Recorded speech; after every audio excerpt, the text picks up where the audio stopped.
Bollywood ನಟ ಸೈಫ್ ಅಲಿ ಖಾನ್ ಮೇಲೆ ಚಾಕು ಇರಿತ ಪ್ರಕರಣ ಇಡೀ ಬಾಲಿವುಡ್ ಅನ್ನೇ ಬೆಚ್ಚಿ ಬೀಳಿಸಿತ್ತು. ಅಂತ ದೊಡ್ಡ ಸೆಲೆಬ್ರಿಟಿ ಮೇಲೆ ರಾಜಾರೋಷವಾಗಿ ದಾಳಿ ಮಾಡ್ತಾರೆ ಅಂದ್ರೆ ಸುರಕ್ಷತೆ ಎಲ್ಲಿದೆ ಅನ್ನೋ ಕೂಗು ಇಡೀ ಮುಂಬೈನಲ್ಲಿ ಮೊಳಗಿತ್ತು.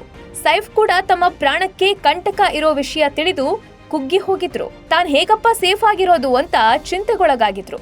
ಹೀಗಾಗಿ ದಾಳಿ ನಡೆದ ಕೇವಲ 3 ತಿಂಗಳಲ್ಲೇ ಸೈಫ್ ಭಾರತ ಬಿಟ್ಟು ಹೋಗಲು ಪ್ಲಾನ್ ಮಾಡಿದ್ದಾರೆ. ಹಾಗಾದ್ರೆ ದಿಢೀರ್ ಅವರು ಎಲ್ಲಿಗೆ ಹೋಗ್ತಾರೆ ಅಂತೀರಾ? ಈ ಸ್ಟೋರಿ ನೋಡಿ, ಜೊತೆಗೆ ಬಾಸ್ ಟಿವಿ ಕನ್ನಡ ಚಾನೆಲ್ನ ಸಬ್ಸ್ಕ್ರೈಬ್ ಮಾಡಿ. ಕ್ರಿಕೆಟಿಗರು, ಬಾಲಿವುಡ್ ತಾರೆಯರು ದೇಶ ಬಿಟ್ಟು ವಿದೇಶಕ್ಕೆ ಹೋಗಿ ಸೆಟಲ್ ಆಗೋದು ಹೊಸತೇನಲ್ಲ. ಆದ್ರೆ ಸೈಫ್ ಅಲಿ ಖಾನ್ ವಿದೇಶಕ್ಕೆ ಪಲಾಯನ ಮಾಡ್ತಿರೋದಕ್ಕೆ ಭದ್ರತೆಯೇ ಮುಖ್ಯ ಕಾರಣವಾಗಿದೆ. ಭಾರತದಲ್ಲಿ ಸೈಫ್ ಸಾಕಷ್ಟು ಆಸ್ತಿ ಹೊಂದಿದ್ದಾರೆ. ಪಟೌಡಿ ಪ್ಯಾಲೇಸ್ ಹಾಗೂ ಬಾಂದ್ರಾ ಅಪಾರ್ಟ್ಮೆಂಟ್ ಸೇರಿದಂತೆ ಅವರ ಪೂರ್ವಜರ ಆಸ್ತಿಗಳು ಸಾಕಷ್ಟಿವೆ. ಆದ್ರೆ ಇದೇ ಬಾಂದ್ರಾ ಅಪಾರ್ಟ್ಮೆಂಟ್ನಲ್ಲಿ ಅವರ ಮೇಲೆ ದಾಳಿಯಾಗಿತ್ತು, ಚಾಕು ಇರಿಯಲಾಗಿತ್ತು. ಹೀಗಾಗಿ ಅವರು ವಿದೇಶದಲ್ಲಿ ದುಬಾರಿ ಮನೆಯೊಂದನ್ನ ಖರೀದಿಸಿದ್ದಾರೆ. ಅಲ್ಲೇ ಸೆಟಲ್ ಆಗಲು ಪ್ಲಾನ್ ಕೂಡ ನಡೆಸಿದ್ದಾರೆ ಅಂತ ಹೇಳಲಾಗಿದೆ. ಸೈಫ್ ಅಲಿ ಖಾನ್ ಶೂಟಿಂಗ್ ಎಂದು ಆಗಾಗ ಕತಾರ್ಗೆ ಭೇಟಿ ನೀಡ್ತಾನೆ ಇರ್ತಾರೆ. ಹೀಗೆ ಅಲ್ಲಿಗೆ ಭೇಟಿ ನೀಡಿದಾಗ ಅಲ್ಲಿನ ವಾತಾವರಣ ಸೈಫ್ಗೆ ಇಷ್ಟವಾಗಿದ್ಯಂತೆ.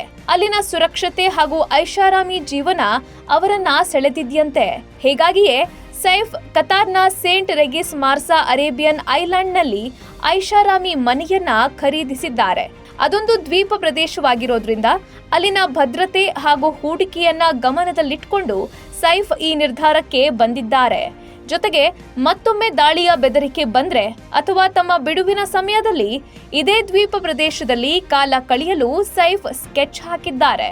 ಚಾಕು ಇರಿತ ಪ್ರಕರಣದ ನಂತರ ಸೈಫ್ ತಮ್ಮ ಸುರಕ್ಷತೆ ಬಗ್ಗೆ ತುಂಬಾ ಗಮನ ಹರಿಸಿದ್ದಾರೆ.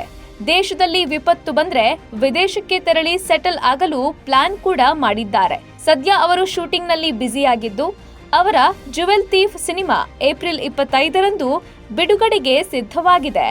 Bureau report, boss TV Kannada. Latest ಹಾಗೂ ಇಂಟ್ರೆಸ್ಟಿಂಗ್ ಸುದ್ದಿಗಳಿಗಾಗಿ ಬಾಸ್ ಟಿವಿ ಕನ್ನಡ ಚಾನೆಲ್ನ ಸಬ್ಸ್ಕ್ರೈಬ್ ಮಾಡಿ. ಹಾಗೆಯೇ ಬೆಲ್ ಐಕಾನ್ ಪ್ರೆಸ್ ಮಾಡಿ.